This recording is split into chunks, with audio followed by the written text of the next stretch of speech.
तो दोस्तों आज की इस वीडियो में हम आस्था सरकार से पूछने वाले हैं कि what is the importance of resume और रेज्यूमे कैसे बनाना चाहिए। कंपनीज ऑटोमेटिकली कैसे डिटेक्ट करते हैं रेज्यूमे का कंटेंट। ये सभी के आपके जो डाउट्स होते हैं इसको क्लैरिफाई करेंगे। आस्था, अभी मैं आपसे पूछना चाहूंगा कि आपका रेज्यूमे जो बनाया था आपने, ये पहला रेज्यूमे आपने कब बनाया और इसका कंटेंट क्या था, थोड़ा इसके बारे में बताएंगे।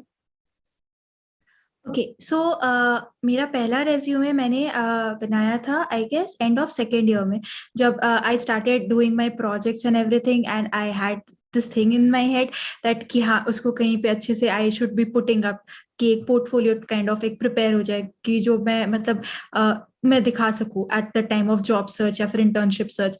तो उस वक्त मैंने अपना पहला रेज्यूमे बनाया। वो उतना अच्छा नहीं था, दैट वाजंट दैट गुड, क्योंकि उस वक्त मुझे उतना आइडिया नहीं था। तो it was very lengthy, it was like it had many colours into it, और बहुत ज्यादा मतलब इतना कलर्स, और my resume wasn't able to breathe क्योंकि मैंने इतना कंटेंट डाल दिया था। तो you shouldn't be doing all those things. तो हाँ, सेकेंड ईयर के एंड में मैंने बनाया था रेज्यूमे। ओके। तो इन जनरल क्या कंटेंट रहना चाहिए एक रेज्यूमे के, उसके बारे में थोड़ा सा एक स्टैंडर्ड फॉर्मेट बताएंगे। या श्योर। सो बेसिकली आपका कंटेंट क्या क्या रहना चाहिए। एक तो आपका एजुकेशन सेक्शन हो जाता है कि आप कौन से कॉलेज में हो और कौन सी डिग्री वगैरह कर रहे हो, उसका एक सेक्शन हो जाता है। उसके बाद आपका दूसरा सेक्शन हो जाता है आपका वर्क एक्सपीरियंस का, जिसमें आप अपने सारे या तो ओपन सोर्स वर्क लिख सकते हो या फिर आप उसमें अपना आपने जो भी इंटर्नशिप्स कर रखी है आप you can mention them as well. तो ये दूसरा सेक्शन हो जाता है। उसके बाद एक मतलब आपका टेक्निकल प्रोफिशिएंसी का, कि मतलब ठीक है कौन कौन से टेक स्टैक पे आपने काम करा हुआ है और आपको किन टेक स्टैक का मतलब अच्छे से नॉलेज है। टेक्निकल प्रोफिशिएंसी या फिर आप उसको स्किल्स करके भी हेडिंग दे सकते हो, कोई भी। ये रहता है। उसके बाद फिर ये अदर देन दैट, देन एक सेक्शन आता है आपका मतलब कि आप कौन कौन से पोजीशंस ऑफ रिस्पॉन्सिबिलिटी करके, कि आपने कौन कौन से क्लब में you were very active when you were in college and stuff. तो ये वाला एक सेक्शन आता है। और आपने मतलब कि या क्या क्या कुछ अगर ऐसा कुछ सोशल वर्क करा है, so all those things you put under that section. फिर आपका एक सेक्शन आता है आपका प्रोजेक्ट वर्क का सेक्शन। तो आपके जितने भी आपने अच्छे अच्छे प्रोजेक्ट्स करे, you mention those things in that project work का section. So this is like basically क्या क्या कंटेंट्स रहते हैं। हाँ, apart from that, like the in your header of your resume you can add your picture, you can add your basic contact details and everything, your LinkedIn profile, your GitHub profile, your email ID, your other contact details, or all sort of things like that. Yeah. Okay. तो एक सवाल यहाँ पे ये आता है कि how many pages of resume we should have, like as a beginner. Generally तो रेकमेंड किया जाता है एक पेज से ज्यादा आप ना करें, बट फिर भी अगर थोड़ा बहुत ज्यादा आपके प्रोजेक्ट से एक्सपीरियंस है, इंटर्नशिप अपॉर्चुनिटीज भी मिले हुए हैं, तो कितने पेजेस के आपके होना चाहिए एट मैक्स आपके रेज्यूमे का number of pages. Okay so हाँ, जैसा एज यू सेड दैट लोग बोलते हैं कि एक पेज का होना चाहिए, and I have actually strictly abided to that. मैंने एक पेज का ही रेज्यूमे बनाया है। This is because of the fact, like initially मुझे बहुत लोग ये भी बोलते थे कि इट एक्चुअली डजेंट मैटर अगर आपका थोड़ा कंटेंट मतलब सेकेंड पेज में भी चले जाता है, तो it actually doesn't matter.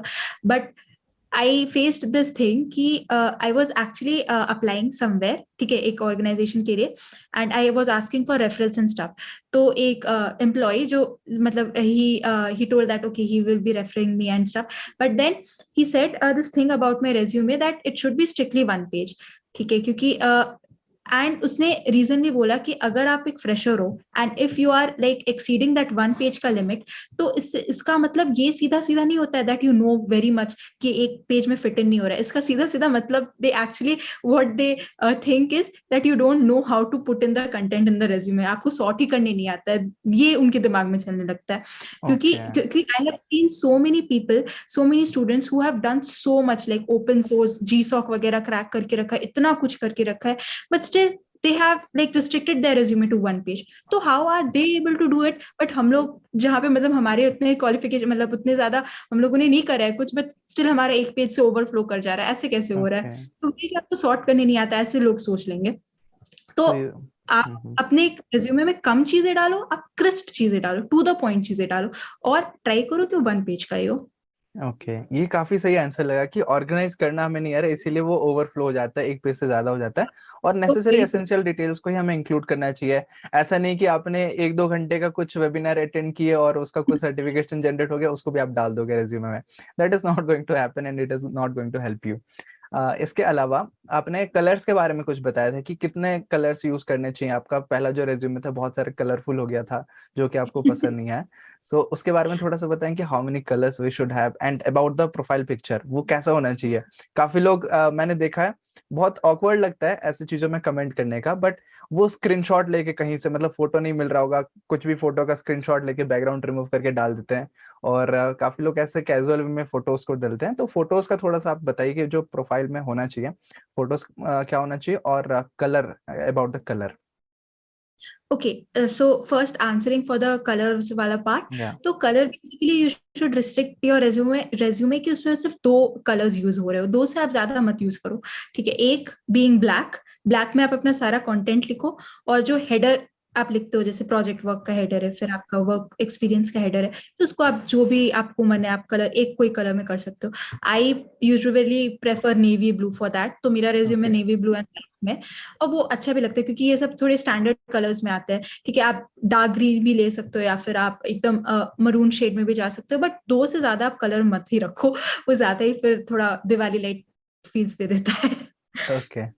Now about the profile photo that we have to include, उसके बारे में क्या आप डूस एंड डोंट्स बताना चाहेंगे। या प्रोफाइल फोटो आप नॉर्मल, आप आई वुड सजेस्ट कि आप एक फोटो एक्चुअली क्लिक करवा लो, ठीक है, एक्सप्लिसिटली फॉर दिस पर्पस, कि हम्म। जहाँ पे आपका मतलब लाइक एक पासपोर्ट साइज फ्रेम में आप अगर उस फोटो को फिट इन करो तो अच्छा दिख रहा है रेज्यूमे पे, ठीक है। हम्म। ऐसा कुछ आप जाके प्रोफेशनली क्लिक कराने की जरूरत नहीं है, आप नॉर्मल एक प्लेन बैकग्राउंड पीछे, फिर एक डिसेंट बैकग्राउंड में आप एक नॉर्मल विथ अ प्रोफेशनल थोड़ा ड्रेसअप, लाइक एकदम जरूरी नहीं है कि आप फॉर्मल्स में ड्रेसअप हो, बट हाँ, it should be nice, should be like हल्का स्माइल के साथ एंड प्रोफेशनली आप एक फोटो नॉर्मल क्लिक करो, आप वहां पे डाल सकते हो। ओके। मतलब you so just put it on LinkedIn, similar to okay. that only. Yeah. Okay. तो लिंक्डइन और रेज्यूमे में हम सिमिलर फोटोज डाल सकते हैं, प्रोफेशनल थोड़ा सा दिखे तो अच्छा है। और क्लिक करवा लेने से बेटर है, क्योंकि ऐसा नहीं आप गैलरी से सर्च कर रहे हो कोई भी फोटो, हाँ अभी तो मुझे रेज्यूमे में डालना है, आप उठा के डाल दे रहे हो, that is not a good suggestion. तो आप क्लिक Yeah. करवा लोगे तो अच्छा रहेगा। माई लास्ट तो क्वेश्चन किसी इज, हाँ, यस यस, हाँ या किसी को बोल के मतलब करवा सकते हैं। Okay. My last question is, जो ऑटोमेटिक डिटेक्ट होता है, एक चीज बहुत सारे जगह पे ऐसा होता है कि रेज्यूमे आप डालते हो और वहां से ऑटोमेटिक इन्फॉर्मेशन निकाल लेते हैं। तो उसके बारे में आप क्या कहना चाहोगे कि कैसा रेज्यूमे होना चाहिए ताकि ऑटोमेटिक आपका जो इन्फॉर्मेशन है वो एक्यूरेटली निकल पाए। ओके, सो इसका मैं एक पर्सनल एक्सपीरियंस शेयर करना चाहूंगी। इनिशियली मैं I used to use all these जो रेज्यूमे बिल्डर्स वेबसाइट्स वगैरह रहते हैं ना, some of them are really nice, but some of them उतने अच्छे नहीं रहते, तो मुझे उतना आइडिया नहीं था, तो मैंने ऐसे मतलब रैंडमली एक रेज्यूमे बिल्डर वेबसाइट उठाया, मैंने उस पर अपने सारे डिटेल्स डाली, रेज्यूमे जनरेट होकर आ गया।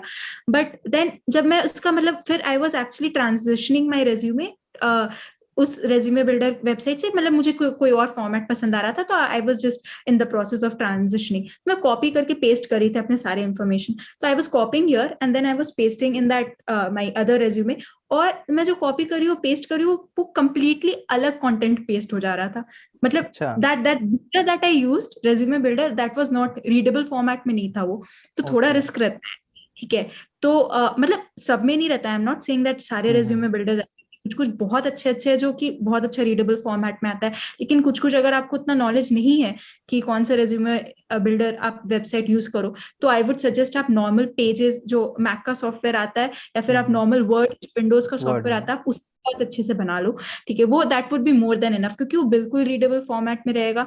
तो ये चीज है, और मैंने अपना रेज्यूमे तो पेजेस पे ही बनाया है, तो वही ओके। ये बिल्कुल रीडेबल फॉर्मेट में, कुछ ज्यादा फैंसी नहीं है, जैसा मैंने बोला 2 कलर्स है और एक फोटो है और मेरे मतलब मेरा कॉलेज का लोगो है वगैरह, and my contact details and stuff, my और माय लिंक्डइन प्रोफाइल का link and everything is there, very normal, very plain simple.